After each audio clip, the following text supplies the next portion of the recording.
الله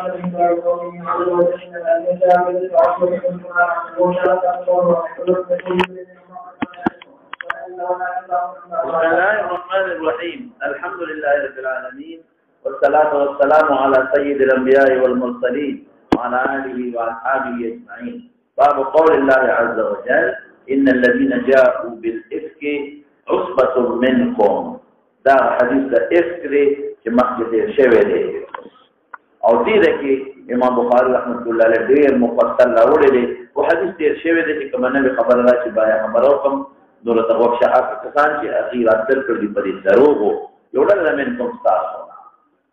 اوس دغه صرف درې صحابه پکې معلوم دي باقي نه دي معلوم او رسول ته ویل شوی دا لا تحسبوه شرا لكم بل هو خير لكم ولي ابو ثانوي بغیر بدر اول چې د خپل ورته دی بدر ولګي منافقین پکې معلوم شو یو ذات بل د عائشہ صدیقہ رضی الله تعالی عنها به منقبت پکې راغی خپل اصل چې څوک په خبرې وکي رب العالمین دا غي درجات بلند دي ګناه ور سره کمیږي بل د حد قذف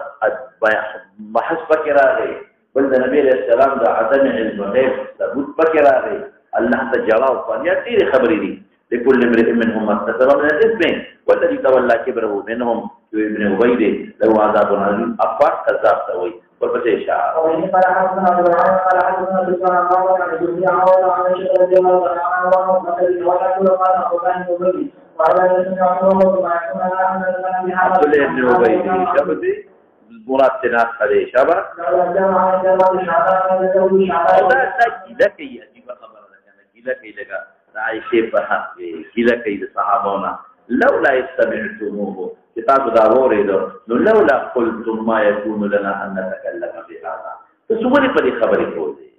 سبحانك دام ولي نبي هذا بمطار عزيز لولا جاءوا عليه ذكروا غواهان دراولي كذا فإن لم يأتوا بالشهداء فأولئك عند الله يوم الكاذبون والفدي شعر وإن قال عبد الله بن عبد قال عبد الله بن عبد الشهاد ما كان عروض وسبيل وسعيد مصيبة أبو وقال وعبد الله بن عبد الله وعبد من القول عن حديث عائشة رضي الله عنها وعن النبي صلى الله عليه وسلم حين قال عنه تسجيل قالوا فقال الله عني ما قال وكل حدث طائفة من الحديث وعن الحديث من ذلك قرانا وإن كان الله عنه من بعض الذي حدث معروف عن عائشة رضي الله عنها عائشة رضي النبي صلى الله عليه وسلم قالت كان رسول الله صلى الله عليه وسلم إذا قال يقول عمل أزواج فيقول حدثنا هو حدثنا رسول الله صلى الله عليه وسلم معروف قال عائشة ما قالنا في مدد المدام حدثنا في مدد رسول الله صلى الله عليه وسلم دغه ما خبره کړې و چې په سفر کې د قرعي ضرورت نه ځکه بعض خلک د سفر څخه مسؤلي عبادت نشي کولای چې کومه کوي ابو باسي اي کې د قرعي ضرورت نه او د نبی رسول الله ازواج امهات المؤمنین ټول د خدمت کولای ذكر قرآن وقايات في بل خاطرهن يعني وجوب نوجي فأعطت هذه الأمور في فتنة حتى إذا رسول الله صلى الله عليه وسلم من هذا الكتاب وقال البراء من المدينة الفاتنة أعلم أن الذي مقام من آسف الرحيم ومشهد على دعوة الدين فأنا مريض أن يقضي إلى رحمة الله ومن جزاء الله أو جزاء ده مشكلنا پلاستیک هغه زمانه کې پلاستیک نو د استادمي د اعصابونه به جوړاوه او ظفار یمن کې کلی دغه ته منسوب دی ارمان اصلي وته و ما دي او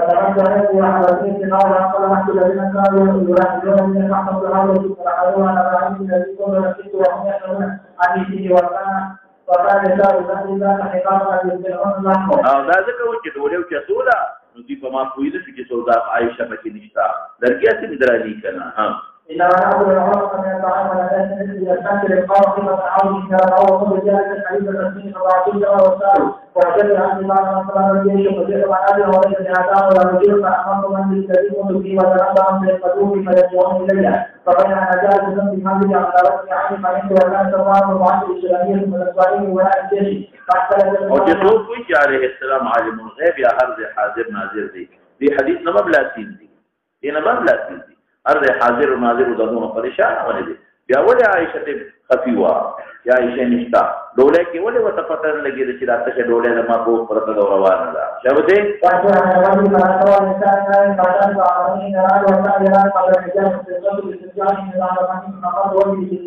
والله ما يكلم كلمة ولا يكلم من الاسترجاع حتى أنا يدعوه ويسعى الذين ملكتها فأنت يقول جبران حتى إن الجيش بطمان يدعوه في الذين يحدثون داخلين في فصل غرمتي نتاتي وقت داخل داخل الله سبحانه خلقه چې ما په بده ردی وي ها وكان الذي تولى رزق عبد الله بن مستقبل سوالو کې چې بل ځای قرآن دي ها عائشہ صدیقه سره حسان ناستو او هغه شیرونه ورته وي یو صحابي ورته وي چې دا ولې پرې دی دا په حق الله نه چې ولذي تولى كبره منهم عذاب اليم نو عائشہ ورته جواب کوي چې وی عذاب دړوځوال نه بل کوم د خدای ورکړي دي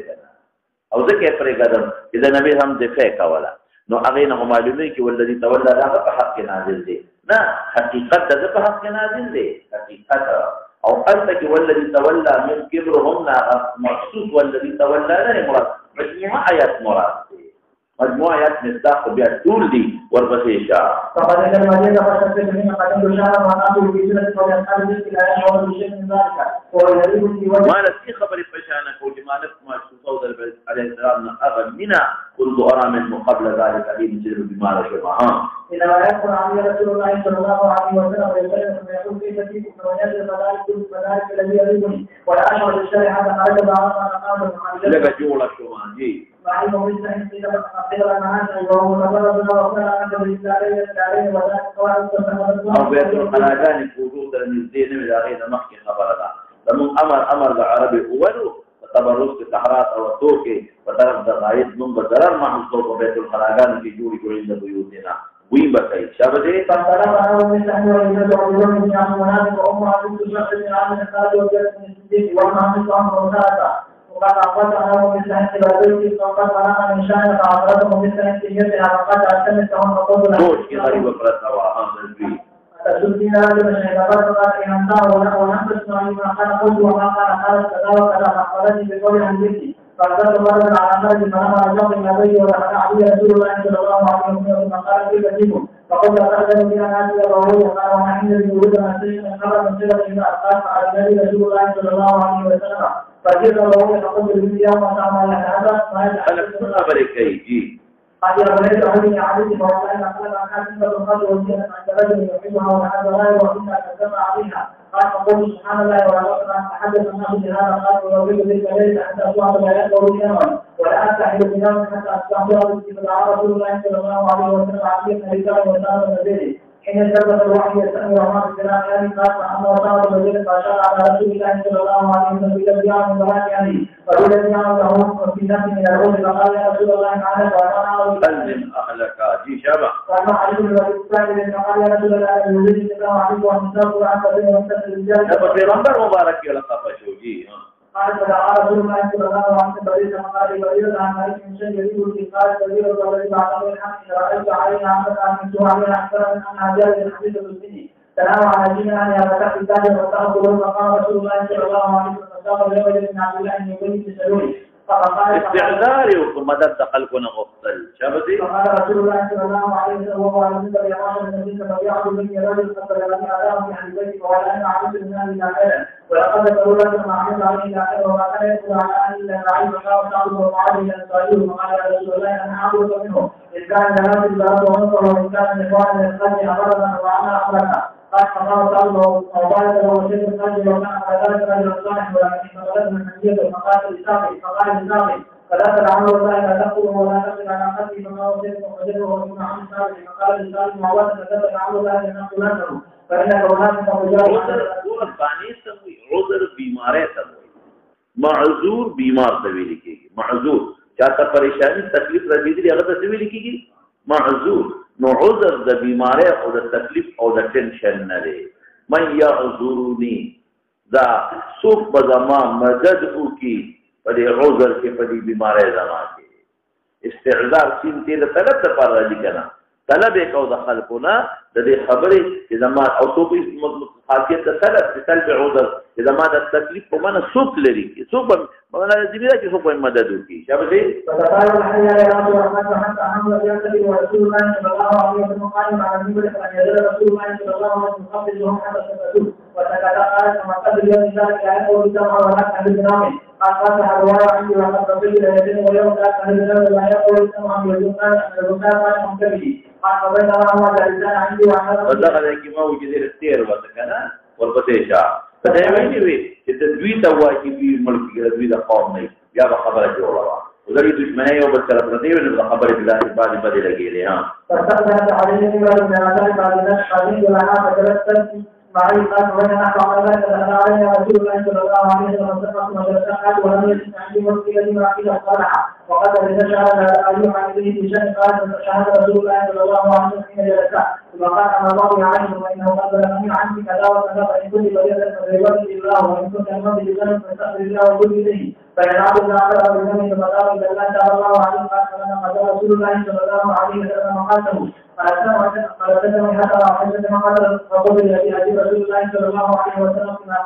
قال والله ما أدري ما أقول لرسول الله صلى الله عليه وسلم فقل إني أجيب رسول الله صلى الله عليه وسلم قال ما أدري ما أقول لرسول الله صلى الله عليه وسلم قال فقل وأنا جاءت حديثة السنة أمر كثيرا من القرآن. أوزر إنتي كمان سيدي وتلا نوم روما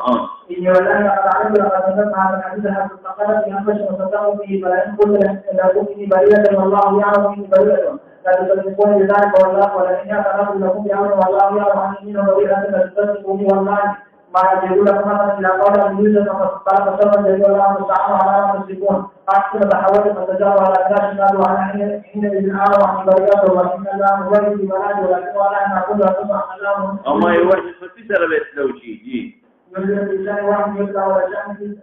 يطلع كواحد مطلوب دام ذهن کے نوا ہاں كان يتكلم الله في أمر يطلع من كل أرجع لنا رسول الله صلى الله عليه وسلم في نوم يؤمن يبين من الله فيه جهة قال والله ما قال رسول الله صلى الله عليه وسلم ولا أرجعه لما يبين حتى أمر العظيم فقدر ما يقول من الجرحات الله يغش الدسام يتعامل منه مثل الزمان إلى العرب وهو في يوم شاك من يسير القوم تلك القول الذي ينزل عليه قال فلما سئل عن رسول الله صلى الله عليه وسلم سئل عنه وهو يذهب وقال أول كلمة فتنه بهذا عائشة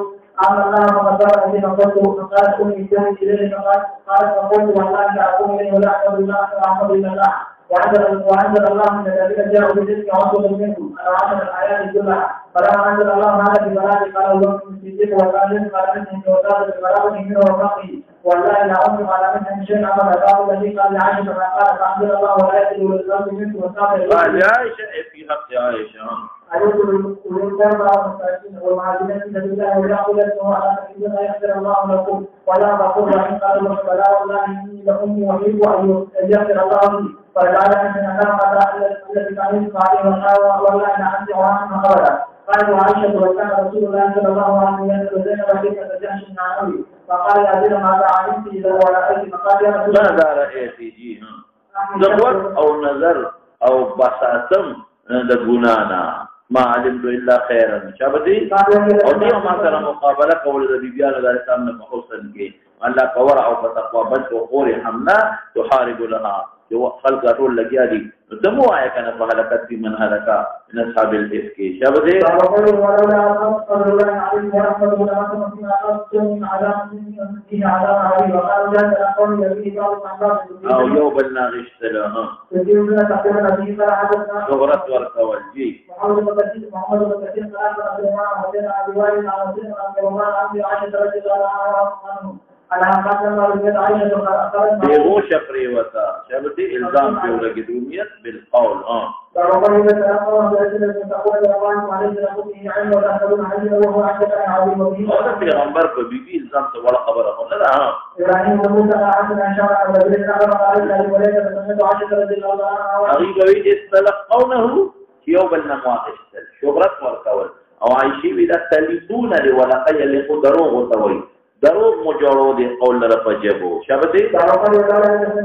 وآخرتنا ثابت تجي أنا ذكر بهذا سبحانه هذا وقال عليهم به قال حدثنا هود وسمع قال حدثنا يعني الله بن سعيد بن مسلم قال حدثني وولد قال سأل ابن عباس بين وجهها على عائشة رضي الله عنها وعائشة مغلوبة يعني لما رضي وفات كوا وقالت عائشة بإجازة ابن عباس نموها كره يري غم چې په ما تعریف ونه ما کې وخت خبر پیدا شي صفات پرلو کې نو خبر براکې پر دومره یریدلې تواضع یې نه کوه وقيل مجاوز ذلك پیغمبر صلی الله علیه وسلم ومن وجوه المسلمين وجه من وجوه المسلمين المسلمان يولوي بخت يعني يولوي ذات يعني مسلمان يولوي توجه وتا قالت كذن له قال كيف تجدين كذا سنجم من قال بخير استخير الله تقوى ركين خير قال أنت بخير إن شاء الله زوجة النبي عليه السلام ولم ينجح بكرا غيرك ونزل عذرك من الصغار مناسبة الزباب شكو تقسيب الدنيا والصوت داخل النبي قلبه وقال دخل ابن عباس مع عائشة وتوي كده ما تعريفه ووجدت ذات تمنى أني كنت نسيا منسيا كي رفتيرا لي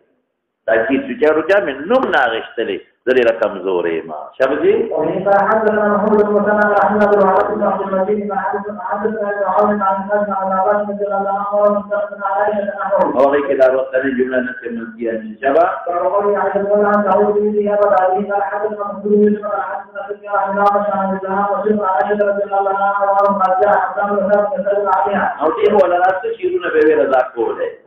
قل فتأذن لهذا لقد وليس قد أصابه عذاب عظيم قال سفيان تي ذهب لبصر ما غبوطي حسان وزان عائشة پاک دامنا دا پاک دا رضان با وقار دا با وقار سبیه دا بیدای خنده و خنده و دا ازدغا پکینی تعنی پکینی دا سنه دا فقدیر با عزت و با وقار ما تظنو فدیبانی اس قسم عیب نشتا معیوب ندا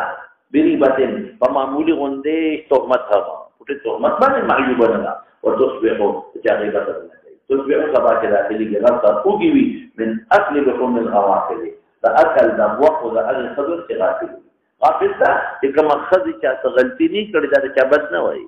عموماً خضی دا خضو غیبت کئی غوافل جمع دا غافل اصلا دا جاب وقت نمولی دکا غیبت پر دے وقت ویحب واحدکم ان یکل لحما فیه حیطا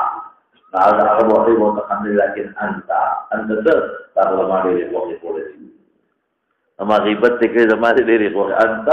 أكلت لحوم الغوافل شابدي فالمولي ولمرين الله له الحياة والله عليم حكيم وبه قال حدث محمود بن رشاد قال حدث ابي عظيم قال حدث شوط عن عامش عن الزهام وسلمه قال لها حسان بن ثابت على عائشة تشبيه تحدث في فتوي حسان فاقتا منع في فرزان با وقارا ما تظن ما تعاب قريبة معمولي تهمت عيبا في نشتا سبا كده اوگي تأكل لحوم الغوافل والغافل وقدر غيبت تشانكي قال لك كذلك قلت صدق ريدي بالسهانة فتلا داخلي ولي بريدي وقد أنزل الله هو اللي تولى كبره منهم عذاب عظيم فقالوا أي شد عذاب شد من العمى أو إذا كان بريدك يرد عن رسول الله صلى الله عليه وسلم پیغمبر مبارک دفاع بك ولا وذين مراد خاص لفظ تولى كبره من دا مجموعة آيات دا طول بحق نازل دي شابه فقال إن الذين يحبون غير معلومي خیر که په ما الزام لګول خو د پیغمبر مینه ده پیغمبر دفاع ولا دې ذکر پرېګه ده ماشاءالله چا به الذين آمنوا وعملوا عليهم بالدنيا لولا فضل الله عليكم ورحمته لمسكم جزاء مقدرا وأن الله رؤوف رحيم ولا يأتي أولو الفضل منكم والسعة أن يؤتوا أولي القربى والمساكين والمهاجرين في سبيل الله وليعفوا وليصفحوا ألا تحبون أن يغفر الله لكم والله غفور رحيم وقال أبو أسامة عن هشام بن عروة قال أخبرني أبي عن عائشة قال لما ذكر الرجال الذي ذكر وما علمت به قام رسول الله صلى الله عليه وسلم فيه خطيبا وتشهد فحمد الله وأثنى عليه بما هو أهله ثم قال أما بعد وشير ولم يفي أناس أبنوا أهلي لما قال تهمت قول العلم الله ہمارے اللہ قسم ایمان دوارا اہلی من سوء اتخلا على خالق ظن مخالق پر بھی خلق کو معلوم ہے دینا علم غیب نہ معلوم ہے بعد خلق دینا معلوم کرے ورحتهم الله ما قسم قبل الى ما قدر فغالب گمان قسم قول زړی نه خوري چې چا سنی لیدل نو اصل په اشیاء کې خو پاک دامن نه ده لیدل نه نبی علیہ السلام نو قسم نه خوري دوه خبره وابنوهم تهمت لما قال لقوله بمن شاخر تهمت وقواسا والله ما علمت عليه فاض فرد بدو على الزمان قد ولا يقول بيتي قط الا وانا حاضر ولا غبت في سفر الا غاب معي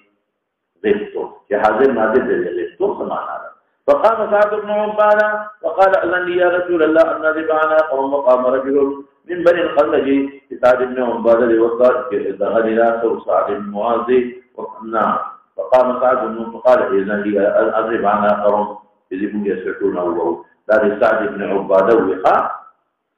وقام رجل نقبل قدود بن الخزرجنا دي لكي لغلطي دخا وكان حسان بسم الله ذلك الرجل فقال كذبت أما والله إن لو كانوا من الأوس فإذا أوس نبي وما أحببت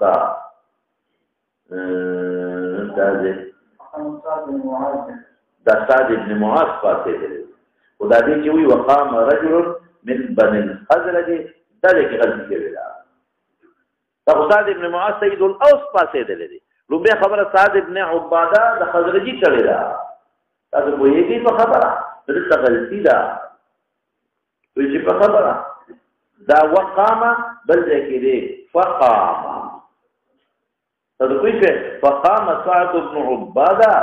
سعد بن عباده لومبه پاسې ده هغه د الله رسول ته زموږ د خزرجانو نه مخکې شوی دی نو موږ به وورو حکم کوا او کله موږ دارونو او ستینو بیا موږ حکم کوو نو اوس قبیله والا سعد بن معاذ مشوره پاتې وی تلقا تاسو خو یې په خبر اقا ځای کې دا نو دا ځای کې مولانا صاحب ورا محشد لیکلي دي وهذا وهم من ابي اسامه او من هشام الدكي والمحفوظ سعد بن معاذ والذي عارضه سعد بن عباده وبه سعد بن معاذ ويلي مقابله وصل سعد بن عباده كريدا وفي القسطلاني فقام سعد بن معاذ الاوسي المتوفى فقطع منه الاقل به غير كريدا الخزرجي دوباره كريدا کدی استاد قوم دا اوس نبی مطابق دا نه وقت کړي لومبه څو پاسې دي سعد بن معاذ پاسې دي خبره کړی دا دیم نمبر دا چې کوم ځای کې فقام سعد بن عباده نو دا ټیکنه ده دا غلطی ده فقام سعد بن معاذ سيد الاوس باذن ان زبانه وقام رجل من بني الخزرج سعد بن عباده بس دا یاد ساته دا حضرت مشر سعد بن عباده او دا اوس مشر سعد بن معاذ كبسيان انه لو كان من الاوس كاستاد اوس قبيلين ما احببت ان تضرب عناقهم شبتي حتى قال فلما كان مطاو ذلك اليوم خرج لبعض حاجتي وماني ام سعيد لكن غلطي شوی دا دی وختنا نه درته او د سماجی دا مخ کې تللی دا او دا د پیغمبر علی السلام د تسبیح د صحابه په مخ کې د تعذير د روستو شوی دی دا د غلطی دا فاصل وقال ته فقل اي امي تسبين اتسبي لابنك او دا بدري وزكت فرما متكتت ثم اثرت الثانيه فقال ته فقل لا تسبي لابنك ثم اثرت كل اثرت الثالثه هذا ما كنت تجيبني كنا أغيب إذا قلت فقال لا يتمستور فانتهت وفقت والله ما أصب إلا فيك فقلت بأي شان قالت فنقرت لي الحديث خبر إلى السورة سورة كول سمعنا يوشي سوري كنو أقدر يبيجي كنا يعني اختار أكلاراتا فقلت وقد كان هذا قالت نعم والله فرجعت إلى بيتي الذي كأن الذي خرجت له لا أجد منه قليلا ولا كثيرا ووعدت بما رشم فقلت ما في بما وجورشي وزيادة شوى فقلت لرسول الله صلى الله عليه وسلم أرسل إلى بيت أبي وأرسل معي الغلام ودخلت الدار فوجدت أم رومان استسل لازم وأبو بكر فوق البيت يقول فقالت أمي ما جاء بك يا بني فأخبرتها وذكرت لها الحديث وإذا هو لم يبلغ منها ما بلغ مني يعني خبرك فتحك هذه لا قالوا شيئا أنا خبر فقال يا بني تخف بذلك الشر فإنه والله لقد لما قال ابنة الحصان إن رجل يحبها لها زرائب حسدناها وقيل فيها قبل فكيه فإذا هو لم يبلغ منها ما بلغ مني قلت وقد علم به أبي قالت نعم قلت ورسول الله قال نعم ونبيها من خبر لي واستعبدت وكلمه بيره وبكيته وسمع أبو بكر الصوت وهو فوق البيت يقرأ فنزل فقال لأمي ما شأنها ولجاري قالت بلغها الذي يكلم من شأنه فقالت أي نعم مجرد قال أخبرك يا بنية إلا رجع الله وقفت النبي عليه السلام خبرني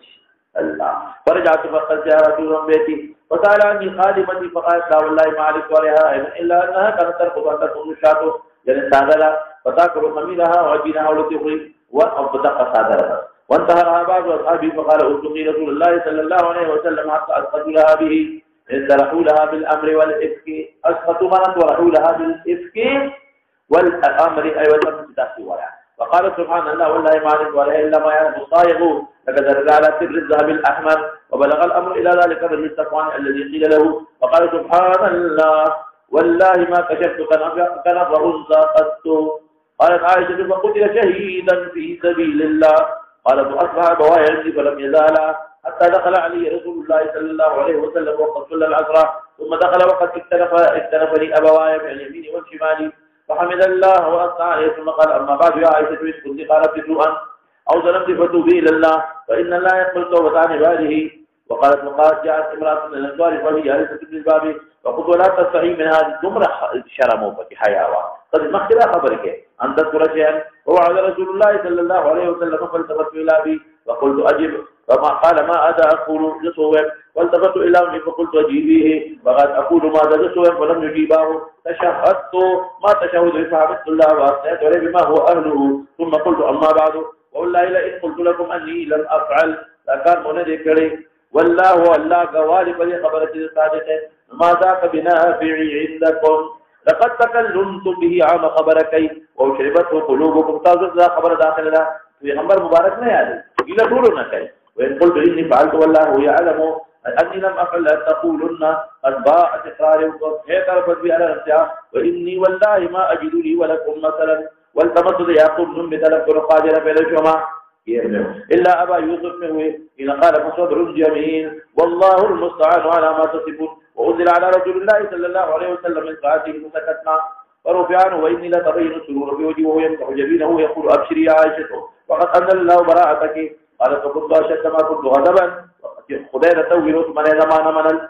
أو زمان حالاتنا وأن واتقول فقالت لي أبواي قومي لي فقلت لا والله لا أقوم لي ولا أحمد ولا أحمدكما ولكن أحمد الله الذي أنزل براءتي لقد سمعتموه فما أنكرتموه ولا غيرتموه. وكانت عائشة تقول أما زينب بنت جحش فأتمها الله تعالى بدينها فلم تقل إلا خيرا وما أخت حملة فهلكت بمن هلك. وقال لي تكلموا في مثله وحسان بن ثابت والمنافق وعبد الله بن أبي كل هذا منافق له وهو الذي كان يستوجب بقوره ورجم قوم بين خلق وتجمع قول وهو الذي تولى كبره منه هو حمنا. قال فحلف أبو بكر ألا ينفع بالسعر منافع أبدا وأنزل الله تبارك وتعالى ولا يسأل القصد منكم إلى آخر الآية أبا بكر والساعة يؤتوا أولي القربى والمساكين يجب استحذي إلى قوله ألا تحبون أن يغفر الله لكم ألا تمر بدري بعد خفكيكي والله غفور رحيم. حتى قال أبو بكر بلا والله يا ربنا إنا نحب أن تغفر لنا ودعاك له بما كان يصنع. باب قوله تبارك وتعالى وليضربن بخمرهن على جيوبهن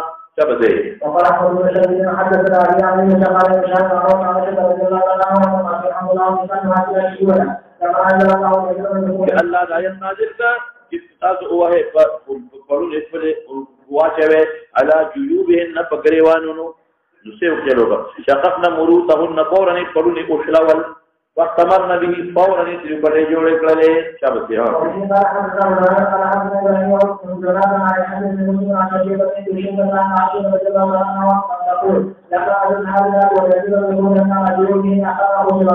إجازة إزار نو إجازة مير إزار أبدل لنا وشققناها من غالة وشلولي واستمرنا بها فورا يسير برجول كله شابتي. ما ريه الجزوي مدلول ما بين طلوع الفجر طلوع الشمس ساكنا دائما على دليل طلوع الشمس لا دليل ده قضاء خلفة من فاته في الليل عمل أدركه بالنهار يا فاته بالنار أدركه بداخل الفجر. قال الحسن هب لنا من أزواجنا في طاعة الله وما شاء أخذ غير المؤمن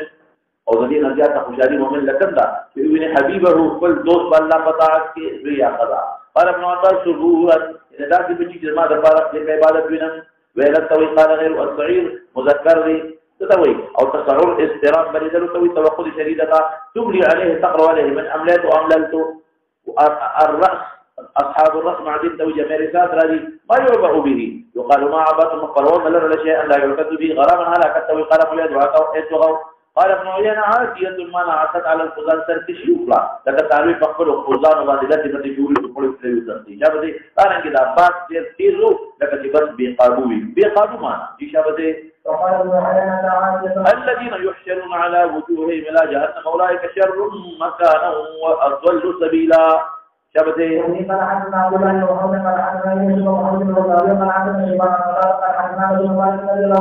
أن رجلا قال يا نبي الله يحشر الكافر على وجهه يوم القيامة كيف يحشر قال أليس الذي يمشاه على الرجلين في الدنيا قادرا على أن يمشيه على وجهه يوم القيامة. قال قد أتبراه عزة ربنا فأبقل والذين يجبون على الله إله آخر ولا يسلون النفس التي حرم الله الله إلا بالحق ولا يزنون ومن يفعل ذلك يلقى أثاما. عقوبة مراد الأثام العقوبة شبه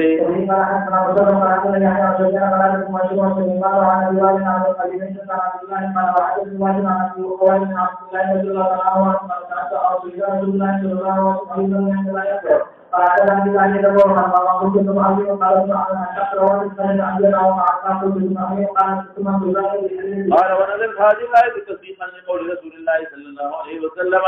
والذين لا يدعون مع الله إلها آخر ولا يقتلون النفس التي حرم الله إلا بالحق. وبه قال حدثنا إبراهيم بن موسى قال أخبرنا هشام بن يوسف أن ابن جريج أخبرهم قال أخبرني قاسم بن أبي بزة أنه سأل سعيد بن جبير هل من قتل مؤمنا متعمدا من توبته فقرأت عليه والذين لا يقتلون النفس التي حرم الله إلا بالحق. قال سعيد قرأت على ابن عباس فما قرأت عليه فقال هذه مكية وراء نسخت آية مدنية التي في سورة النساء يخلد فيه مغانا ذكرا ودي بجدا خلود منسوخ دي شاب دي ومن قال حدث محمود بن بشار قال حدثنا ابو بكر عن شعبة عن عبيد بن عثمان عن سعيد بن جبير قال وعن بن مالك ومن حدث فيه عن عباس فقال نزلت في أهل ما نزل ولم يمسح شيء. ومن قال حدثنا ابو بكر عن شعبة قال حدثنا مسلم عن سعيد بن جبير قال ابن عباس رضي الله عنه أتت كده الطائف استثناء وغير نشتا دي جه استثناء للطائف والذين لا يقتلون النفس التي حرم الله إلا بالحق يذكر ذكرها إلا من تاب كنا يا أو أغيك التابت نصا شهادات هذا منسوخ به. ابن عباس فريد إلا من تاب سنة قتل فلان ما فيه ده منسوخ به أغا ناسخ به. شو هو علماء جدا منسوخ نري ده بحق ده كافر كده كافر كده كفر كده قتلنا كل يسوع بابا شاب ده. فجلاه الله على الله وعلى الله جل جلاله الله على هذه الجاهلية بابا بعض العلماء إذا كفر كتبتون في توبة واتمام كيجي ويوم القيامة ويخلد فيه مغانا ثبتي وإلى ابن عباس عن قول يوم يقتل مؤمنا متعمدا فجزاؤه قولي لا يقتل الذين لا يقتلون إلا أن حرم الله إلا بالحق حتى بلغ إلا من تاب وإلا من تاب ما جبي كذا يبقى توبة قتل ما فيه. وقال لما نزل أهل قال أهل مكة فقد عزلنا بالله وقتلنا النفس التي حرم الله إلا حقه وأتينا الفواحش فأنزل الله إلا من تاب وآمن وعمل عملا صالحا ولكافر فأخذ. قل ابن عباس تنزوا شوي إلى قول غفور رحيمها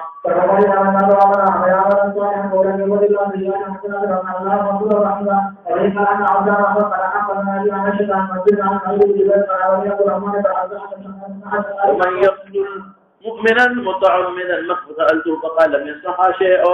واتوقعوا الذي لا بحب كافر كذي وعن الذين يدعون مع الله إلى آخر قال نزل أهل الشرك شاب زي